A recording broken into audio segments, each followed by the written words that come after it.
When last we spoke, one of the last things you said to me, and I wrote a note to remind myself to ask you about it the next time we were together. You said that none of the senior generals in the American Department of Defense want to fight in Ukraine. And since you said that to me, you've written a brilliant and terrific piece in Foreign Affairs called This Time It's Different. And your opening line is nearly the same, but it's a little bit more sweeping. It says, neither we nor our allies are prepared to fight an all-out war with Russia regionally or globally. So can you weigh in on these two statements? Why would generals be leaking that they don't want to fight? Are we militarily and from an equipment perspective incapable of fighting Russia today in Ukraine or anywhere else? Well, I don't know about the leaking bit. Depends on who you talk to. I'm simply saying that based upon my sources in the Department of Defense, people who are close to the senior military leadership tell me that they have made it very clear that choosing to fight Russia in Ukraine would be a serious mistake and should be avoided. That's what they've said. And I think they're being honest about that. And I think they're being truthful for a change. The second part is, are we capable of fighting? Well, of course, we're capable of fighting. The real question is, if you're going to fight, will you win? And this is the question that people don't ask enough. This goes back to an old strategic axiom. Measure what you might gain by what you might lose. A collision with Russia would be a loss for us. There's nothing to be gained by it. The Russians have nothing that we need or want. There's no ideological hostility. We're not competing for power or control over any particular region. Russia's dispute is exclusively with Ukraine. We're a large part of the reason why the dispute exists. There's no question about that. But we can end that tomorrow morning if we decide to by simply saying, we fought long enough. Russia has the upper hand. Zelensky, sit down, shut up, and take notes. We must have a ceasefire, but first we have to agree to negotiations without preconditions. Does Washington want to fight Russia via a proxy war? I think they did. I think they regret it at this point, to be blunt with you. No one will admit it publicly, but if you go back to the donor conference where Lloyd Austin spoke to the gathered donors from NATO and other nations and said, we have a very short time left, a very short window of time in which to make things happen. And time is running out. I mean, I quoted him in the op-ed piece for that reason. He knows, everyone in Washington in a position of authority now knows Ukraine is losing. Ukrainian resistance is crumbling. The state itself is in danger of going out of existence. That's how bad it is. So the theory is, well, if we can give them anything within the next 30, 40, 50, 60, 70, 80, 90 days, perhaps we can rescue them from disaster. I don't see much evidence for that, but I think that's the theory. Can Ukraine survive as a country if Putin pursues this war all out, whether for military reasons or for domestic Russian political reasons? Well, the first thing to keep in mind, and this is something of which I was not aware until I consulted with a friend who's done some excellent demographic analysis. And he points out that at the beginning of this war, there were, at least in theory, 37.5 million Ukrainians in Ukraine. And he makes the point that today that's not the case. There were already 2 million Ukrainians working in either Great Britain or the European Union outside of the country. You now have 4 million Ukrainian citizens, albeit Russians, people who speak Russian, living under Russian occupation or administration right now in the provinces in the south.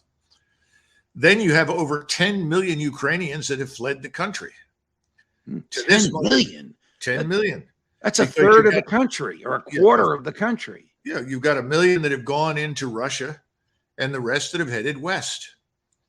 Now, to this must be added the losses. And again, no one is telling us the truth in the West about the horrific losses that Ukraine has taken. You've heard me say about 150, 157,000 dead on the battlefield. That includes 35,000 missing in action, presumed dead. And I've talked about a total of almost 400,000 casualties, people that are wounded. In most cases, not all, but in most cases, more than half of those will never return to duty because the wounds are too horrific. In other words, they're permanently lost to the Ukrainian fight. Now, supposedly when Zaluzhny was in town speaking to Secretary Austin and General Milley, several people have insisted that he actually told them that 257,000 Ukrainians have died. That includes soldiers, in other words, those in uniform, civilians, all types, all kinds, 257,000. Well, we don't know. I mean, that's an unconfirmed rumor. But what it does tell you is that today in Ukraine, there are roughly between 18 and 22 million people left in the country under Zelensky's control. Now, Judge, that number is roughly the same as the number of people living in the Netherlands. You cannot sustain this war with that small population. Judge, I'm not hearing you.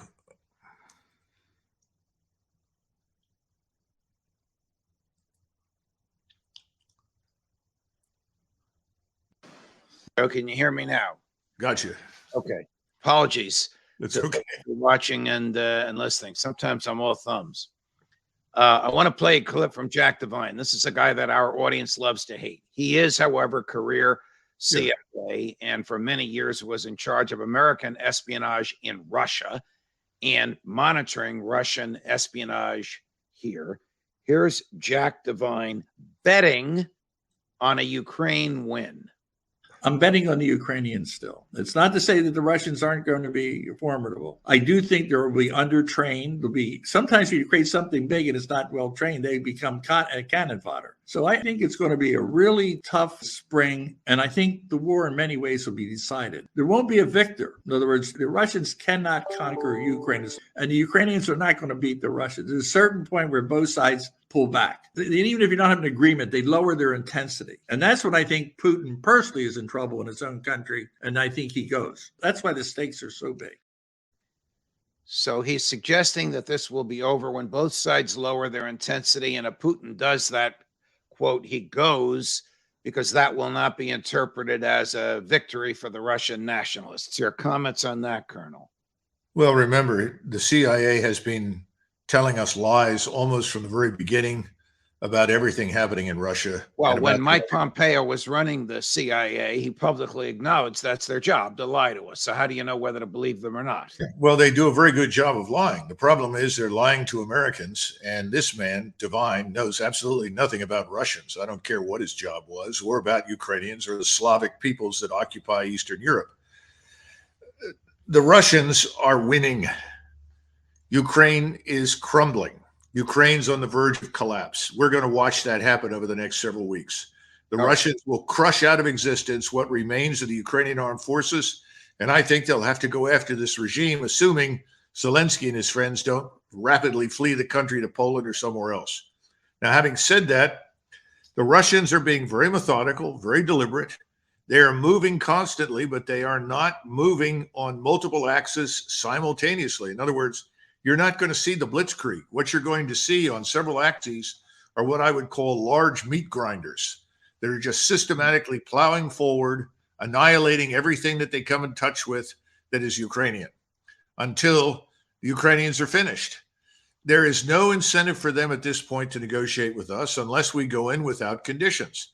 Would the Russians prefer not to annihilate everything in Ukraine? Yes. They never went in there with that goal to begin with. But you can't walk in there and say, well, the only way we'll talk to you is if you withdraw all your forces from Ukraine and Crimea. That's absurd. It's so really what you're saying is there's no way that Ukraine, and I'm paraphrasing you from the column, which I mentioned earlier, there's no way Ukraine can survive this war as an intact country. Listen, I just told you what the demographics say. And what's even worse is that Ukraine has the lowest birth rate in Europe. Oh. So in addition to having lost millions of people because frankly, people like Devine and his masters have decided to wage this war on the backs of Ukraine. Ukraine is destroyed. I don't know what survives of it. I have no idea what will happen. Even though I am your friend and admirer, and at times your student, let me raise your blood pressure one more time with Jack Devine on a weakened Russia. Do we want a strong Russia with Putin and Xi? Is that going to bring us peace and harmony so we can live in isolation? I think Putin today, he crossed, I'm on record in the Washington Post in March last year, a few days after he invaded. He sowed the seed of his own demise. That is actually good news for us. Whoever causes it, that's a good news. A weak Russia that sees Putin going weakens China as well as Russia. Does that make sense to you? Again, I think the man's delusional. Putin has never been stronger than he is today. The Russian people have never been more united than they are today. Only someone who's never spent any time in the country and doesn't know anybody over there would make such preposterous statements. This is part of the larger false narrative. Look, he reminds me of some of the Germans that stood around in Berlin in 1945 and asked, what about the inevitable victory? What's wrong? What's happened? Because the regime over the previous 6 to 12 months had lied so consistently and effectively that the Germans were surprised to see Russian and American troops on the outskirts of the city. I think all I can tell you is that no, he's dead wrong. Now let's talk about this weakened Russia business. It's not weakened. The IMF has now stepped forward and talked about growth in Russia dramatically improving. Their exports are way up. None of this nonsense that we anticipated that was bad has happened to Russia.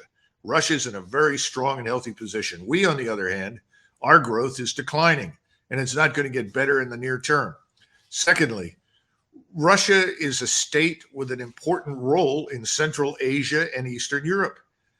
If Russia were to be destroyed, which is not going to happen, if it were to weaken, it would open up opportunities for all sorts of potentially malicious actors to intervene. First of all, Eastern Siberia is not of much interest to the Chinese, contrary to popular belief, but it's very interesting to Japan and Korea.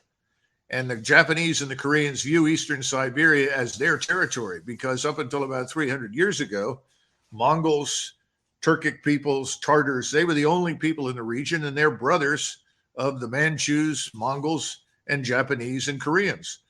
So do you really want Russia to collapse in Eastern Siberia? I don't think so. You go into Central Asia, Russia is a stabilizing factor there. In fact, Xi depends upon Russia to help stabilize it because the people in Central Asia have much more confidence and trust in the Russians than they do in the Chinese.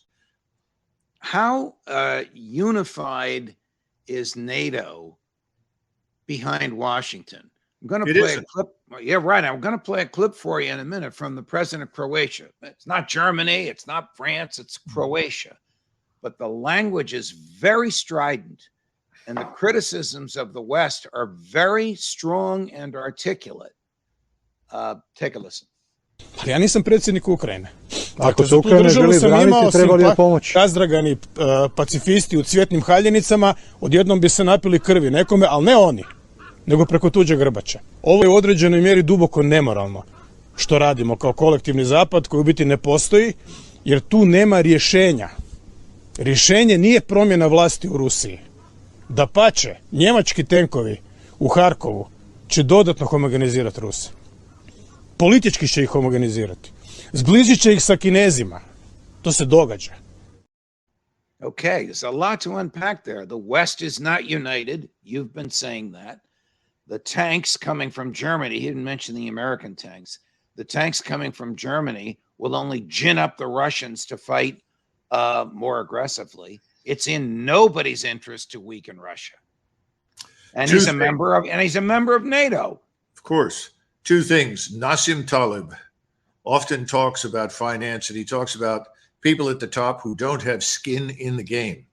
Our problem in Washington, D.C., and in many capitals in Europe right now is that they're perfectly happy to fight this war until Ukraine ceases to exist, and 1 million Ukrainians are dead because they have no skin in the game. They haven't put themselves at risk, nor will they do so. And that's disgraceful, and he's talking about that to some extent. And then secondly, it's interesting this man is a Croat because, the Croatians, like most Europeans, to be perfectly blunt, that people don't like to admit, were part of the crusade to destroy Bolshevism during World War II. But he knows that Russia is not a communist state. He knows Russia does not aspire to conquer Europe. The Russians learned the hard way that imperialism is a very bad form of government and business. When you move into countries that are not yours and you have to govern and sustain people that are not yours, inevitably there's bad blood, there's anger, there's corruption. Alexander Solzhenitsyn, who probably more than anyone else inspires the Russians who are at the top today, made it very clear we should all be grateful that this horrible empire that existed is gone. We don't want to govern other people. We want to govern ourselves. We want our own country, this place called Russia. And that is the way the Russians think right now. They're not interested in conquering anything, but we are making it impossible for them to turn away because we make threat after threat after threat to dismember the country, to destroy its regime. And we keep talking about it as though this is something the Russians want. They do not want that.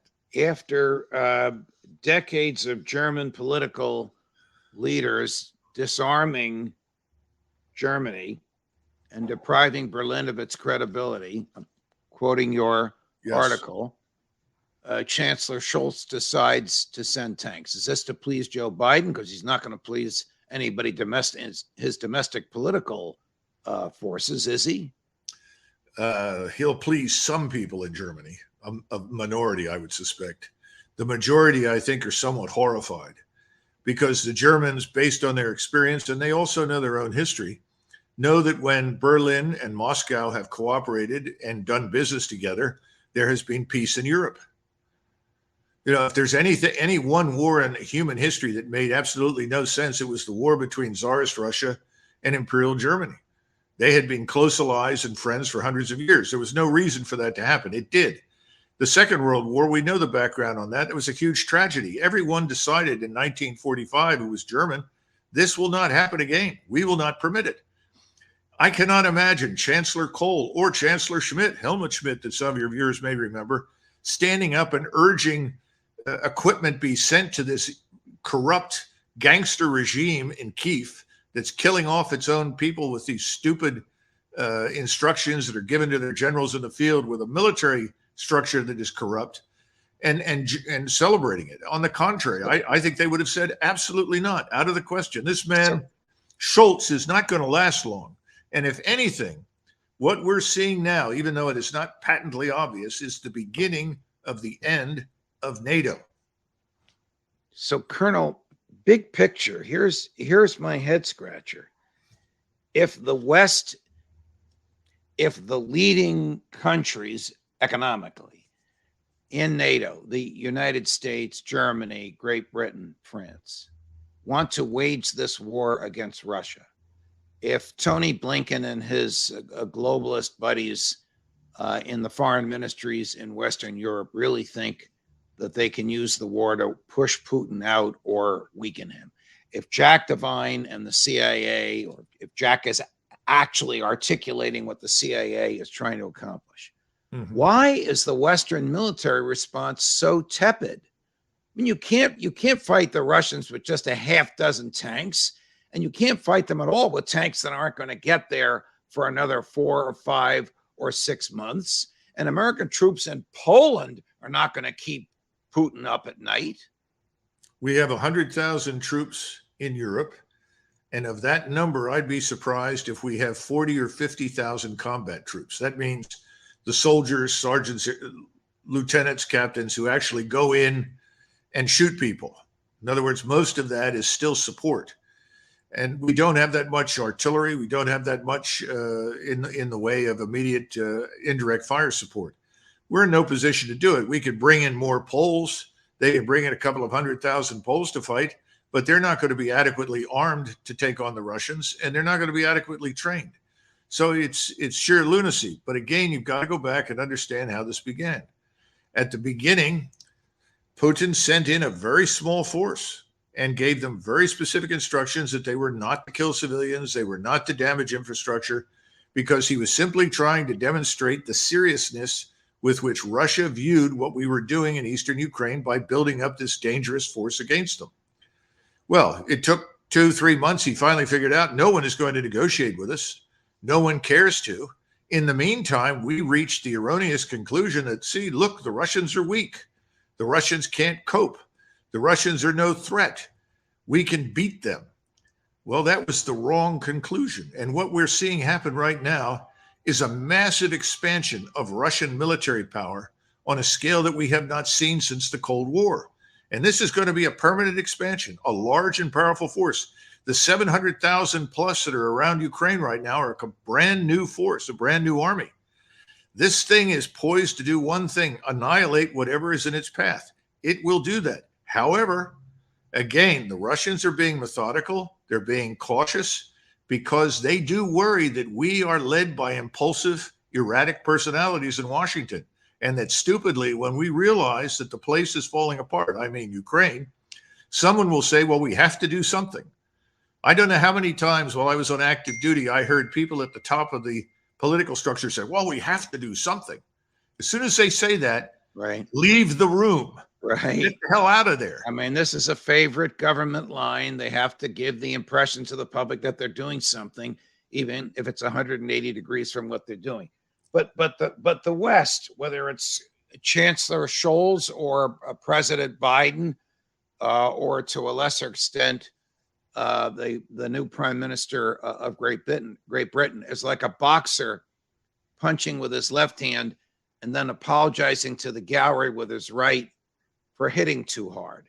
What are they accomplishing? Scholz is doing what he's done throughout his career. Remember that Scholz and others have grown up over the last 30 or 40 years in this environment where there was very little change.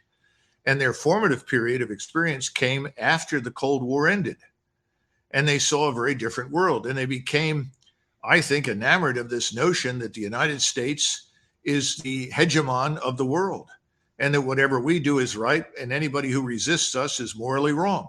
They've taken this position, and this justifies all sorts of dangerous behavior. I don't think that Mr. Scholz is going to last much longer. I certainly don't think his foreign minister will. These people are out of touch with reality. No competent German statesman over the last 300 or 400 years would have made the stupid remarks and statements that they have. Didn't he just lose his defense minister about 2 weeks ago? Well, we haven't had much of it in the way of defense ministers in that country now for at least 20 years. I mean, when we went to Desert Storm in 1991, arguably the Germans had the finest forces in NATO. I mean, they were top notch, and they remained excellent through the mid 1990s. And then a series of leftist governments systematically dismantled them. This is after Chancellor Kohl left. Now, on the one hand, they took the position that Russia was not a threat, and it is not a military threat to them unless they make it so. And that was understandable, but they lost sight of the fact that if you have no skin in the game, as I said earlier, when it comes to military power, nobody's going to pay attention to you. I mean, the Polish army could invade Germany tomorrow morning and conquer it in a week. Ooh, well, that's the line of this this interview. Colonel, always a pleasure, sir. Thank you very much for joining us. Okay, thank you. By the way, can I add one thing that a lot of our people don't seem to understand about these tanks? Please. We promised 31 M1 series tanks. They have to be built from scratch. And people have said, well, why is that? Well, it's very simple. We have a form of armor protection on the existing M1 series tanks that is some of the very best in the world, if not the best. That was developed over many years. It's a very complex composite form of armor. We will not allow tanks with that unique armor to fall into the hands of the Russians. And we have to assume, based upon the Ukrainians that have lost, we estimate 7,000 vehicles, including at least a couple of thousand tanks and 2,000 or 3,000 other armored vehicles that have either been destroyed or fell into the hands of the Russians. We have to assume that these could. So the decision was made to build 31 M1 series tanks, but apply the 1970s armor to them. So that if they fell into the hands of the opponent, it would not be a security risk for us. We would not lose this advantage that we have. But there's something larger here, and this is very important. There's a lot of nonsense going on about what we're going to send. And you've heard all the analysts that are worth a damn and honest point out it's not going to make any difference. I think we're preparing an apology in advance. I think everybody in Washington in a few months is going to say, well, we did all we could. Look at all that we sent. We just couldn't make it happen. And I think that's where we're headed. In the meantime, millions of Ukrainians' lives are destroyed. The state is destroyed. The nation is destroyed. Who will be held responsible for that? If they point the fingers at Putin, he's the wrong man. He didn't want to do it. He was the reluctant fighter in this whole mess. He held off for years. He begged us to listen. You can go back all the way back to George Kennan, who pointed these things out, and right up to Ambassador Burns, who is now the director of the CIA, who wrote the famous memo, "Niet means no. Don't advance the borders of NATO to Russia." All of this is well known. Colonel, no one is explaining these things as you are, and certainly no one knows tanks the way you do. And thank you for the education and the passion with which you have offered it, that you've explained to all of us. Always a pleasure, my dear friend. Okay. Thanks, Judge.